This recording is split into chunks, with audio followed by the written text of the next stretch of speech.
Bonjour à toutes et à tous. Merci beaucoup d'être là au rendez-vous. Il est midi, donc c'est super. On va attendre encore quelques petites minutes que tout le monde puisse arriver. Je vous laisse bien enlever vos micros pour pas qu'il y ait de bruit parasite. Je vous laisse aussi allumer vos vidéos, c'est toujours plus sympa. Comme ça permet d'avoir aussi des visuels et puis aussi, ça vous permet aussi de vous voir entre vous, de créer du lien. Donc, merci beaucoup d'être là en tout cas, c'est chouette.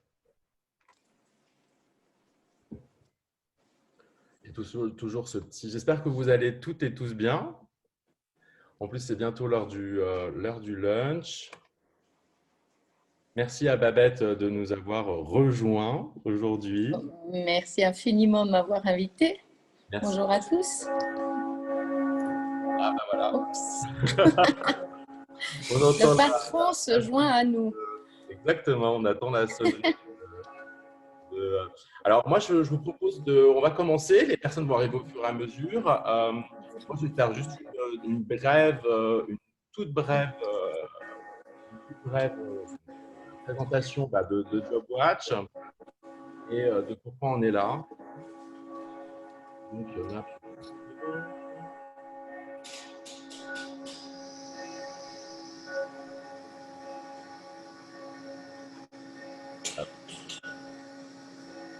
alors aujourd'hui, on accueille Babette Keller-Lichty pour une conversation sans concession, parce que Babette n'a pas sa langue dans sa poche, sur l'emploi horloger, sur l'emploi en règle générale et les défis écologiques de notre temps actuellement.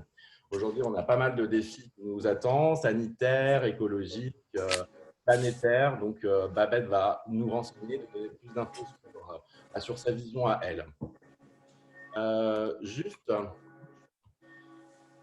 quelques petites règles de base.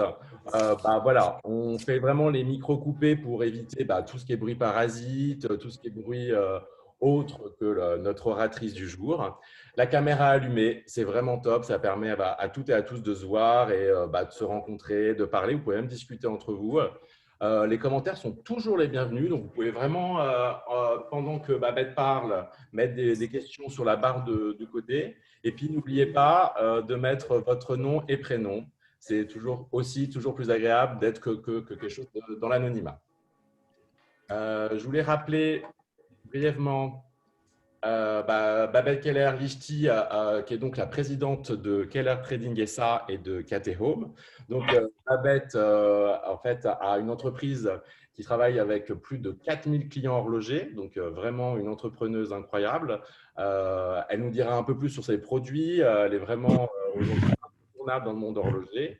Et puis moi-même qui suis community manager chez JobWatch. Car ce qu'on a voulu chez JobWatch, alors non seulement d'être un portail pour l'emploi et trouver des offres d'emploi que vous verrez nulle part ailleurs, l'idée aussi, c'est de trouver aussi de la formation, donc des formations que là aussi, vous ne pourrez pas trouver ailleurs, et puis surtout de créer justement une communauté entre nous pour pouvoir s'aider, s'entraider, s'informer et vraiment interagir entre nous. Donc, très, très vite, je vais donner la parole à mon ami Babette et je vais lui, donc, je laisse tout simplement s'introduire et se présenter. Ah ouais, d'accord. Alors, bonjour tout le monde. Ravie de me retrouver sur cette plateforme. Pour moi, c'est une grande première de faire une conférence en live derrière mon écran. Pour ceux qui ne me connaissent pas, j'ai 56 ans. Je suis mère de 4 enfants, grand-mère de 6 petits-enfants. Et j'ai le bonheur d'exercer ma profession dans la microfibre. Voilà. Super. Alors, moi, je te propose qu'on va faire un petit chit-chat, c'est-à-dire vraiment une conversation. Est-ce que tu peux nous raconter ton parcours et qu'est-ce qui a fait ta différence? Étant donné que le temps qui nous est imparti est assez court, je me suis permise de faire un condensé, parce que j'ai beaucoup de choses à dire. Bonjour Mireille, de faire un condensé sur sur ce parcours et puis sur ce qui m'anime aujourd'hui, parce que évidemment j'ai beaucoup de choses à dire. Donc ces premières questions, j'en ai fait un petit condensé. Mon père m'a baptisée il y a 56 ans du prénom de Babette à la suite de la sortie du film Babette s'en va en guerre en 1959. Eh bien, aujourd'hui, je pars en guerre avec beaucoup d'amour pour protéger les gens et protéger notre planète. Voilà. Est-ce que tu arrives à nous dire quel produit tu vends et pourquoi tu le fais et pourquoi voilà, quel type de produit tu fais? Chez KTSA, nous vendons nombre de produits en microfibre sur principalement 4 secteurs d'activité. Évidemment, les manufactures horlogères, l'accompagnement du produit fini, les boutiques et le SAV. Ma conscience écologique m'est apparue lors du prix Veuve Clicquot en 2009 et lors de mes passages dans les sociétés horlogères. Parce que partout, trop de solvants, trop de liquides toxiques, trop de choses que je trouvais extrêmement nocives pour la santé. C'est à ce moment-là que j'ai décidé d'élargir mes compétences, puisque depuis 30 ans, je passe beaucoup de temps en Asie chez mes fabricants de microfibres coréens ou japonais. Donc, j'étais bien placée pour être au centre des nouvelles technologies. Ok, donc tu as vraiment un parcours d'entrepreneuse assez incroyable. Est-ce que tu as est-ce que tu peux des trucs et astuces pour se lancer, pour se lancer en entreprise? C'est pas toujours évident et c'est là que, à mon avis, tu peux vraiment nous aider et apporter ta plus-value, ta touch. Ouais, des trucs et astuces, il y en a beaucoup. J'aurais peut-être commencé par expliquer peut-être mon parcours pour les personnes qui ne me connaissent pas, parce que il y a une partie de cette réponse dans mon parcours. Je dirais que je n'ai pas fait d'études, que selon mon père, j'étais trop bête, mais qu'à l'âge de 9 ans, je l'ai accompagné à la foire aux échantillons, ce qui est devenu plus tard Baselworld. Et c'est là que j'ai eu cette passion pour la mécanique horlogère. C'était ma première révélation. À 17 ans, avec un simple diplôme de vendeuse en chaussures, je suis partie en Asie et j'ai fait un Vienne-Pékin en transsibérien, donc en train. Et à 20 ans, j'étais mère de mon premier enfant et je confectionnais ses vêtements sur une vieille machine à coudre en plastique. Et ça a été ma deuxième révélation, ma deuxième passion, la couture. En 87, au travers de mon père, j'ai reçu ma toute première commande de la maison Breitling pour des housses de protection en coton. Et comme je ne parlais pas l'anglais, puisque je n'ai pas fait d'études et que j'étais trop bête, il m'a nouveau baptisé du nom du label, en réalité, puisque c'est devenu un label aujourd'hui de Keller Trading. En fait, on ne fait pas autrement de trading chez nous. En 1990, j'ai découvert la microfibre que j'ai donnée à tester chez Metalor. Et c'est ainsi que j'ai scellé un partenariat avec mon fabricant japonais de microfibres. J'ai commandé 200 premières serviettes et j'ai pris l'annuaire horloger avec l'adresse de toutes les grandes marques horlogères. Et j'ai écrit à toutes ces entreprises juste 3 lignes à la main, accompagnée d'une serviette, et mon slogan était « Touchez-moi, essayez-moi et appelez-moi ». Et j'ai signé Babette. Ma différence, chaque humain vient au monde avec une pépite au fond de son cœur. Il la trouve ou il ne la trouve pas. En ce qui me concerne, c'est l'entrepreneuriat, c'est clair. Donc maintenant, pour revenir à la question si j'ai des trucs pour se lancer, je dirais qu'il ne faut pas réfléchir, qu'il faut laisser parler ses tripes. En tout cas, moi, c'est ce qui m'anime. Saisir les opportunités, ne pas chercher en premier lieu le rendement, Ça, c'est très important. On en a parlé tout à l'heure. Il faut savoir donner dans la vie avant de vouloir recevoir. Faire son métier avec amour, avec détermination et surtout sans compter son temps. Et puis les résultats suivront. La passion, c'est aussi se surpasser sans même s'en rendre compte en réalité. Et dans le respect des autres, dans la remise en question, croire en soi et suivre son instinct, ne jamais avoir peur parce que la peur ne sert à rien qu'à nous faire baisser nos énergies et puis ne rien prendre pour acquis. On le voit avec la crise sanitaire dans laquelle on est aujourd'hui. Il y a tout qui peut basculer demain et on peut toujours tout perdre à chaque instant. Voilà. Mais j'aurais encore beaucoup de clés à mon trousseau, c'est une évidence. Ce qui est intéressant, c'est que j'ai déjà une première question sur la barre de droite et puis je me permets de la lire. J'ai une première question. Donc, une femme entrepreneur, un chemin avec encore plus d'embûches. Comment faire sa place? Ça vient un petit peu avec l'idée aussi de rôle modèle. Comment toi, tu vois, comment toi, est-ce que tu peux être rôle modèle? Comment toi, tu te sens par rapport à ça? Quelle est ta position en tant que femme? On parle souvent d'entrepreneuriat. Je sais qu'il y a aussi des réseaux de femmes qui se font d'entrepreneuriat. Qu'est-ce que tu en penses? Moi, je suis avant tout un humain. Je me sens ni homme ni femme. Entrepreneur, pour moi, je ne vais pas y mettre un nœud à la fin.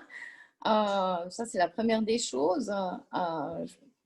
J'ai jamais vraiment ressenti d'ambiguïté, peut-être au Japon, parce que là, les mentalités sont vraiment encore très, très différentes des nôtres. Rôle modèle pour les femmes, non, je ne sais pas si je suis un rôle modèle, mais ce que je sais, c'est que moi, pour fonctionner, j'ai besoin d'inspiration. Et que c'est l'inspiration qui me nourrit. Donc, si je peux inspirer à travers mon parcours d'autres futurs entrepreneurs féminins ou masculins, tant mieux. Mais en ce qui me concerne, plus je prends de la bouteille et plus j'ai besoin d'inspiration. Ça, c'est une certitude. Et j'aime à lire et c'est vrai qu'il y a beaucoup de philosophes qui m'inspirent.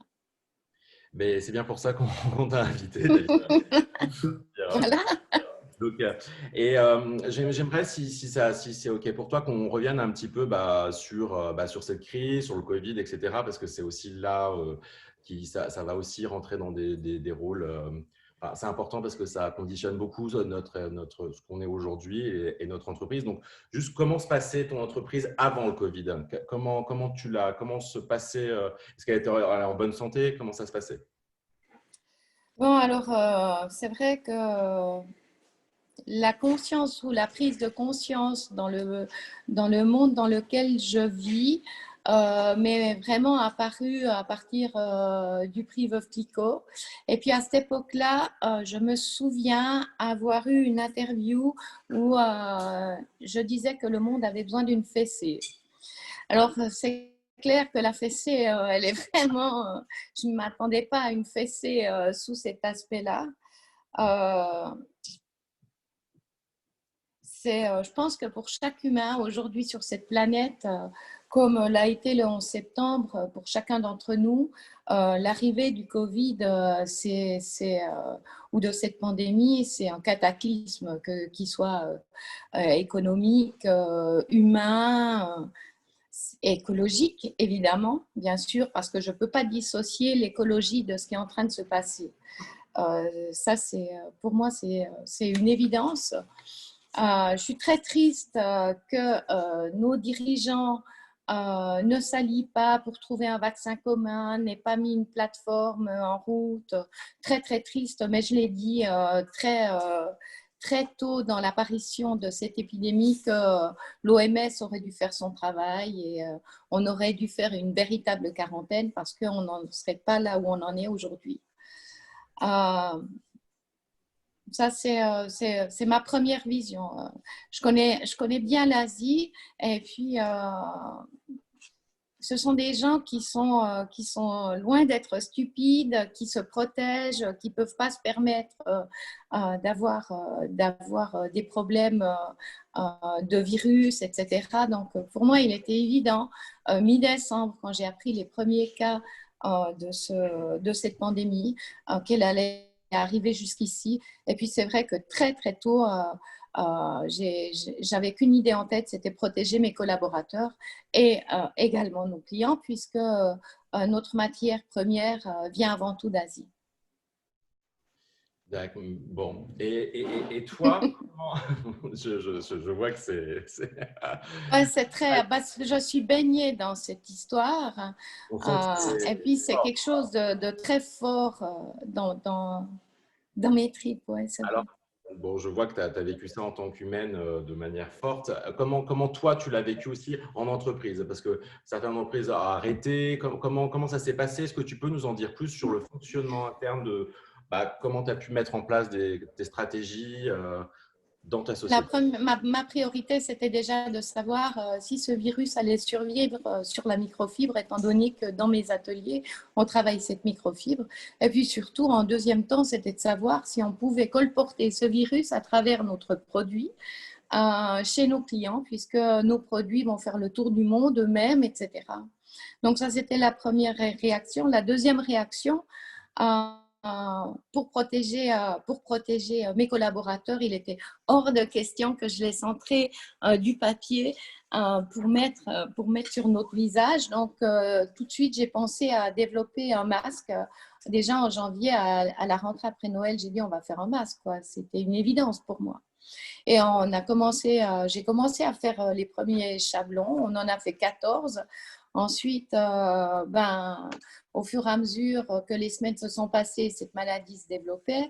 Et puis, au final, on a travaillé avec la prison des femmes de Heidelberg pour nous aider à produire ces masques. Et en parallèle, j'ai contacté mon partenaire coréen pour qu'il me trouve un textile antimicrobien déjà certifié, je tiens à le souligner, pour pouvoir en réaliser un masque. Oui, ça s'est fait très, très vite. Donc, si je comprends bien, en fait, très très vite, tu as compris l'intérêt d'avoir un masque et puis de créer un textile autour de ce virus, quoi. On peut. Très, très vite, je me suis rendu compte qu'il fallait protéger les gens autour de moi, quoi. Ça, c'est clair. Et moi, en premier, je suis malade et je fais partie des cas à risque. Je me balade pas sans oxygène et si je devais me retrouver intubée, alors soyons clairs, je sais pas si je vais sortir vivante de cette histoire. Donc, c'était vraiment pour déjà répondre à tes propres besoins. Et puis, en fait, vraiment, l'idée, c'était, tu t'es dit, en répondant à mes propres besoins, j'imagine, c'était répondre aux besoins de toutes et tous, quoi. Donc, c'était vraiment. De tout le monde. Et puis c'est vrai qu'au fur et à mesure, j'ai développé des tailles de ce masque, mais j'ai aussi suivi tous les mercredis nos politiciens, leurs conseils, leurs recommandations. Je me lève chaque matin avec une vue d'ensemble du monde, de l'économie mondiale. L'économie mondiale, c'est l'économie de notre clientèle. Et cette problématique de pandémie, alors maintenant on peut polémiquer sur comment ça va se passer, etc. Moi, je suis pas biologiste, mais ce que je sais, c'est que si on doit préserver notre économie, je suis pas sûre qu'on s'y prenne de la bonne manière actuellement.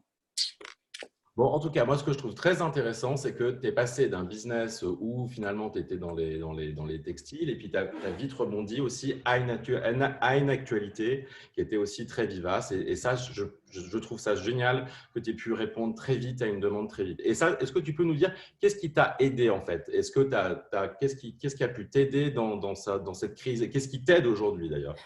Mes compétences, hein, c'est 34 ans de connaissances de la microfibre, des atouts de la microfibre. Et je crois que ça, c'est la première chose. J'ai un énorme regret, c'est que la task force nous ait pas contacté ou n'ait pas accepté mes tentatives d'entretien avec eux pour l'élaboration de ce masque, parce que je sais que au niveau helvétique, il y avait des crédits pour nous aider à faire ce développement. Alors oui, ça c'est vrai, je le dis haut et fort. J'ai l'impression que la Romandie, elle a été un peu les oubliés du développement. Mais moi, j'ai l'habitude, je suis entrepreneur. Je ne suis pas dirigeant. Et être entrepreneur, ça veut dire retrousser ses manches, prendre des rames et ramer. J'ai pas l'habitude qu'on mette du fuel dans mon bateau, moi. En fait, c'est nous ici, le fuel. Et je fais mon petit bonhomme de chemin, comme je l'ai toujours fait. Et puis, j'ai pas peur de le dire. Je pense qu'on a un des meilleurs produits du marché pour la protection, non seulement des humains, mais surtout aussi de notre planète, parce que il est affolant de voir le nombre de masques qui sont utilisés par jour, les masques en papier. Un masque en papier, c'est 2 à 4 heures. Si on calcule le nombre de la population, le nombre de masques en papier qu'il va falloir d'ici 3 semaines, un mois, parce qu'on va y arriver. La seule façon de se protéger, ça sera, et de protéger nos enfants surtout, ça sera les gestes barrières, et le masque fait partie des gestes barrières. Donc, si tu es assez critique par rapport t'es assez critique par rapport à ce qui s'est passé au niveau de ce qui était politique, mais qu'est-ce que tu as pensé des RHT, par exemple, et de tout ce qui était aussi crédit Covid? Est-ce que ça Pour l'instant, j'ai essayé de ne pas utiliser mes RHT. Le crédit Covid, ça a très très bien fonctionné. Alors, soyons très très clairs. Nous, on est à, je dirais aujourd'hui, on est à moins 30% de notre chiffre d'affaires, peut-être 35%. Si je regarde les 3 mois qui viennent, ça, pour nous, ça va être assez compliqué.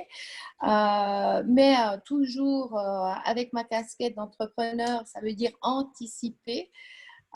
Et j'ai pensé qu'il fallait que le moins possible, j'utilise les RHT. Donc, pour l'instant, à part une mère de famille, je n'ai pas utilisé les RHT. Non. Mais ça viendra. C'est bien, mais bravo déjà. C'est déjà pas mal, hein. Est-ce que tu arrives à me dire comment tu… Enfin, on n'est pas des Nostradamus, mais comment tu vois, toi, l'avenir, et surtout l'avenir de ton entreprise, l'avenir de l'entreprise, j'ai envie de dire, neuchâtelois, enfin, et de l'arc jurassien. Comment tu vois ça, toi? J'imagine qu'on a beaucoup de ressources, c'est-à-dire que l'être humain a énormément de ressources, on a tous beaucoup d'idées. Et puis, moi, ce qui me plaît, et puis c'est aussi la raison pour laquelle j'ai accepté d'être sur cette plateforme ce matin, c'est que si on se met ensemble, on arrive à faire des choses très concrètes. C'est une évidence. Et puis à partager nos compétences, nos parcours, etc. Le confinement, nous, on l'a vécu en ce qui concerne les cadres de la société, on l'a vécu à la maison. Et puis, c'est vrai que c'est fou comme tout est allé vite. Et puis, comme on a réussi à développer un produit comme notre masque, je le mets bien en évidence parce que ici, vous voyez le premier sachet plastique 100% compostable. Alors, chez Keller Trading, on emballe à peu près 1,5 million de microfibres par année. Et on a fait ça, on a toujours emballé nos microfibres dans du plastique importé.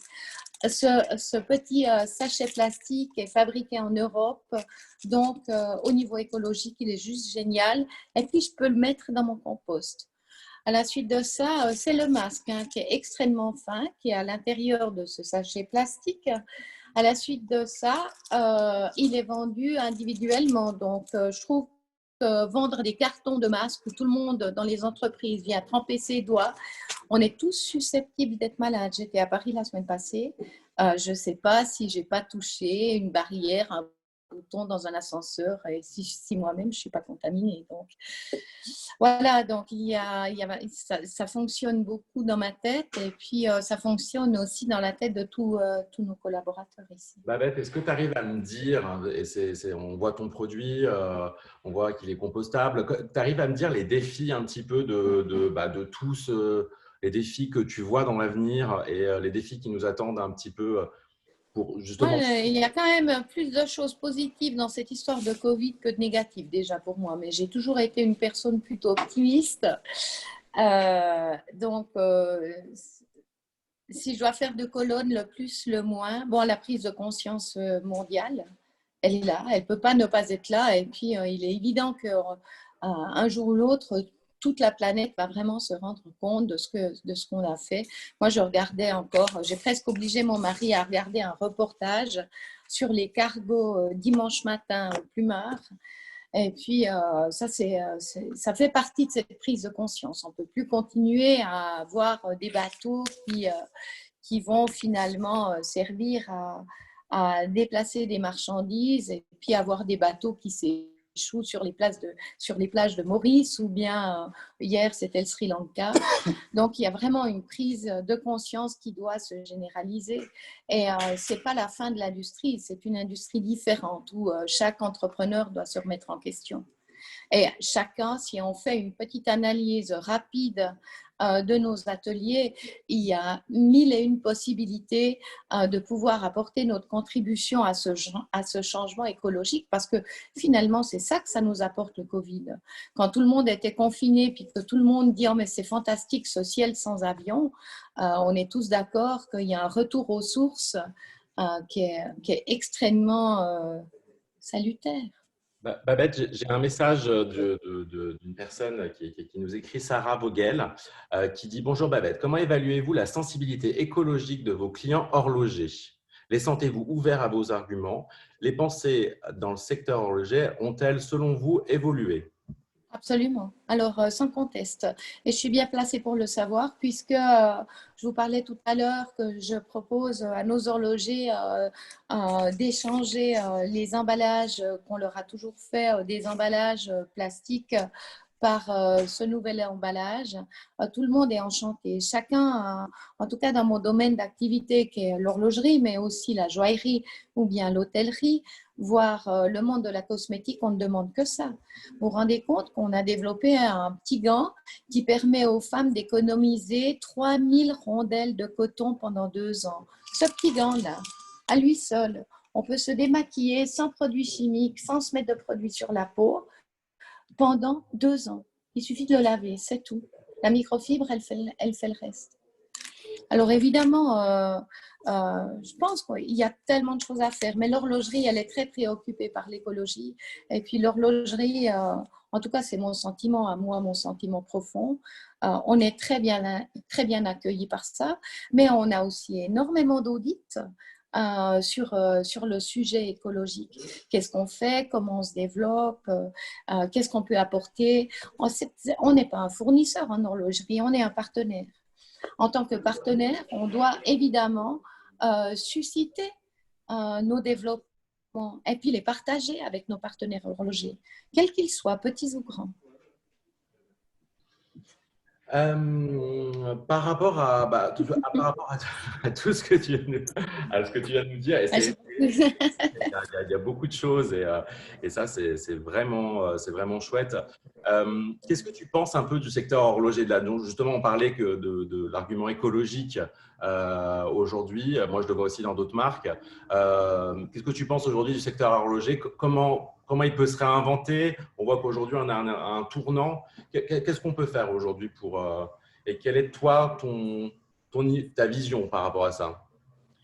Nous, la sous-traitance horlogère, c'est vrai qu'on est malmené, mais c'est à chaque entrepreneur de trouver des innovations, de nouveaux développements pour les accompagner. En ce qui les concerne, peut-être il y aura demain moins de boutiques dans le monde, peut-être on aura plus de boutiques virtuelles avec des points de vente sur chaque continent, dans chaque pays, mais ils vont se réinventer, ils se sont toujours réinventés. On l'a vu dans les années 80 et j'ai pas peur pour l'horlogerie suisse. Non, je suis d'accord avec toi et c'est vrai que c'est important, mais ce qui est intéressant aussi, c'est comment tu t'es diversifié et justement, j'aimerais on en a un peu parlé justement avec justement tout ce qui était les masques et là par rapport à cette actualité Covid, mais je sais que tu as une autre actualité qui est aussi donc les démaquillants, mais aussi les linges. Enfin, Est-ce que tu Je fais as des linges, mais là, je travaille, par exemple, sur des chemises chirurgicales en microfibre parce que dans les hôpitaux déjà de notre pays, on utilise des surblouses en papier. Et à chaque fois qu'on met une surblouse en papier, on la jette. En fait, moi, c'est ça qui me… Aujourd'hui, c'est ça qui me saute à la figure, c'est de voir ce message écologique. On veut tous être dans une nouvelle vision du monde, plus propre, plus nette, plus équilibrée. Et paradoxalement, avec un virus, on fait une surconsommation de papier. Et en réalité, ce n'est pas la surconsommation de papier, c'est-à-dire ce n'est pas la déforestation, ce n'est pas les incendies. Quand on sait que depuis la mi-décembre, il y a 38 000 entreprises en Chine qui ont ouvert des fabriques pour faire des masques en papier. 38 000 juste sur la Chine. Je trouve que c'est hallucinant. Donc, moi, c'est ça qui m'intéresse aujourd'hui. Quand je dis au début de mon intervention, Babette s'en va en guerre, oui, je pars en guerre contre le papier, je pars en guerre contre la déforestation, je pars en guerre pour pouvoir aller avec mes petits-enfants et puis admirer la nature qu'on a autour de nous. Et puis, c'est pas supprimer des choses, c'est remplacer des choses. C'est ça qui m'intéresse, c'est de remplacer des choses. Et mon prochain développement, mis à part les chemises chirurgicales lavables à 60 degrés et réutilisables presque à l'infini, ça sera d'utiliser finalement le plastique des océans. Et ça, c'est mon prochain challenge, c'est utiliser le RPET, c'est-à-dire du polyester recyclé pour développer des nouveaux produits en microfibre qu'on pourra presque réutiliser à l'infini. Et puis là, ma boucle sera bouclée. Et en attendant, je vais me battre pour qu'on cesse cette surconsommation de papier. C'est pas normal. Babette, on a aussi un portail pour emploi et on a beaucoup de candidats et candidates qui cherchent de l'emploi, qui sont aussi dans une phase pas forcément simple aussi aujourd'hui dans leur emploi. Parfois, ils recherchent de nouveaux jobs, de nouvelles opportunités. Qu'est-ce que toi, tu peux conseiller à toutes nos candidats qui sont ici présents et présentes? Donc, qu'est-ce que quel conseil tu aurais à nous donner? Moi, j'en ai plusieurs. Le tout premier, la semaine passée, j'ai reçu un téléphone d'un prof qui me disait écoutez, on a 2 classes, on développe des petites start-up à l'intérieur de nos classes. Ce serait sympa de pouvoir, avec vous, développer votre masque. La réponse était vite faite, mais le masque est développé. Mais il y a tellement de choses à développer. Par exemple, tout le monde dit ah, mais c'est fou, il y a du papier partout, les masques qui traînent partout. Mais dans aucun village, on a un point de recyclage pour les masques en papier. C'est-à-dire, c'est pas tellement, je l'ai dit tout à l'heure, c'est pas le fait de les fabriquer, mais en fait, tous ces masques, ils sont susceptibles d'être infectés. Ces masques qui traînent par terre sont susceptibles d'être infectés, d'infecter les gens qui les récoltent, les gens qui les ramassent par terre. Il y a 30 ans, quand je me promenais avec mes enfants, puis qu'on voyait une seringue par terre à Zurich, on disait « Oh, il ne faut pas toucher, elle peut être infectée ». Aujourd'hui, c'est les masques en papier. Donc, il faut que les communes mettent des centres de récolte. Mais sous quelle forme? Ça peut être une start-up. Comment on va se promener avec son masque? Se promener avec son masque, on enlève son masque, on le fout dans la poche, on le met ici, on le met sous le cou, on le met sur le front. Ce masque, on le met un peu partout. Qu'est-ce qu'on peut en faire quand on l'enlève? On pourrait peut-être développer un concept pour suspendre son masque, pour le mettre dans une boîte qui soit à portée, mais qui soit préservé, qui préserve les autres. Je pense qu'autour de ce sujet, il y a… Ça, c'est juste 2 exemples qui me viennent dans la tête. Maintenant, si on a un esprit entrepreneurial, ça ne coûte pas toujours beaucoup d'argent. Moi, j'ai toujours fait avec peu d'argent et j'ai réussi à communiquer. La preuve, je suis avec vous aujourd'hui. Oui, pour toi, donc, le conseil, c'est vraiment, allez-y, c'est de l'audace, quoi. C'est Il vraiment faut être audacieux. On n'a créer. rien à perdre, on a tout à gagner. Et puis être créatif, être inventif, une fois encore, se mettre à plusieurs. Mais il faut trouver des solutions. Et puis, il ne faut pas attendre que la fin du chômage arrive pour commencer à trouver des solutions. Ça veut dire que les solutions, elles sont là. On a un tourisme suisse de masse actuellement. Ben, il faut occuper ces gens, il faut leur montrer la diversité de notre pays. Il y a, je sais pas, mais dans mon esprit, il y a tellement de choses à faire. Tout le monde J'ai n'est pas toujours aussi créatif que tellement de toi. choses. Pardon? Tout le monde n'est pas aussi créatif que toi. Donc, Ouais, ben, alors, voilà. avant de passer aux questions-réponses, je sais que tu as des super beaux locaux. Alors, on avait dit qu'on se ferait une petite visite un petit peu online. Moi, je vous propose, Babette, si tu peux prendre ton petit iPad et puis si tu peux nous montrer un peu tes locaux à Bienne, qui sont, j'ai vu tout à l'heure, mais Je vais essayer de ne pas trop vous bousculer. alors, Hein. bouge pas trop comme ça, sinon on va Voilà, ben, ça c'est mon bureau. On est ce que je dans trouve sympa, un, c'est d'avoir ce petit côté live. Voilà, comme ça, voilà, on est dans un open space. Ici, nous nous trouvons dans les anciennes tréfileries de la ville de Vienne. Alors ça, c'est tout ce qui est, je ne sais pas si vous voyez bien. Oui, oui, on voit bien. Ok, ça c'est Donc, peut-être un. tout ce qui est bureau avec mes collaborateurs. Voilà. Après, on pourrait monter à l'étage pour aller voir les ateliers, mais je pense qu'on n'a pas trop de temps. Non, ce que je te propose peut-être, parce que ce qui est quand même intéressant, parce que tu nous as quand même pas mal parlé de tes produits, ce qui serait intéressant, c'est qu'on les voit, que tu les essayes, on voit à quoi ça ressemble. Et puis, Alors, mes ouais, tu nous as un produits, peu ben, notre expliqué. produit Donc, phare. je pense que ça serait pas mal qu'on les voit, parce que j'avoue que moi, personnellement, comme je disais tout à l'heure, j'ai quand même un assez nez imposant. C'est Bon, assez alors, je vais vous montrer mon fameux produit, notre fameux masque lavable à 60 degrés. Je le répète, si vous avez des masques en textile, lavez tous vos textiles qui peuvent être infectés à 60 degrés pendant 30 minutes. C'est très important. Ce masque est en double microfibre, 90% polyester, 10% de fibres d'argent antimicrobien, extrêmement fin, anti-allergène, anti-UV. Voilà, il se place comme ça, derrière les oreilles. Et puis, les premières ventes nous ont permis d'acheter l'outillage pour faire 6 tailles de masques, aussi pour les enfants. Il me permet de parler. Et puis, le plus beau compliment qu'on puisse me faire, c'est de me dire on te comprend bien. Et puis, après 1 heure de port de ce masque, on n'a plus l'impression de le porter. Voilà. S'il est bien ajusté, il ne vous fera pas de buée. Et puis, si vous avez de la buée, j'ai un produit anti-buée pour les porteurs de masques en papier. Il n'y a pas de problème. Merci, Babette. Alors, écoute, il nous reste 10 minutes. On a pas mal de questions. J'ai pas mal de questions en privé, mais n'hésitez pas vraiment à me poser vos questions. Alors, J'aurais pu montrer mon petit gant aussi. Hein.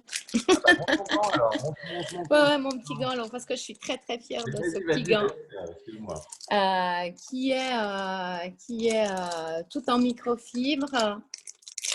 Dans son petit sachet compostable, ah ben, j'en ai un qui est ouvert, ça fera moins de bruit. Voilà. En plusieurs tailles. Il suffit d'un peu d'eau, mesdames. Et en premier lieu, c'est pour nettoyer la peau en profondeur.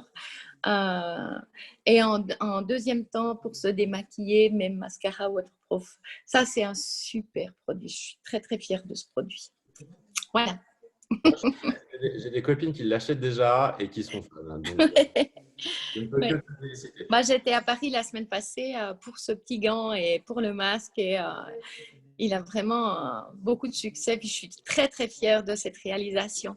Et vous aurez remarqué, il est dans sa couleur naturelle. Hein. Il n'est pas coloré. Hein. Pas coloré, pas de couture. Non, mais il est top. Il est vraiment génial. Merci, Isabelle.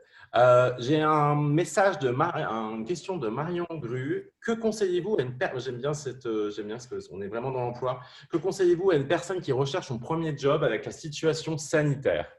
Premier job. Pas facile, hein? Peut-être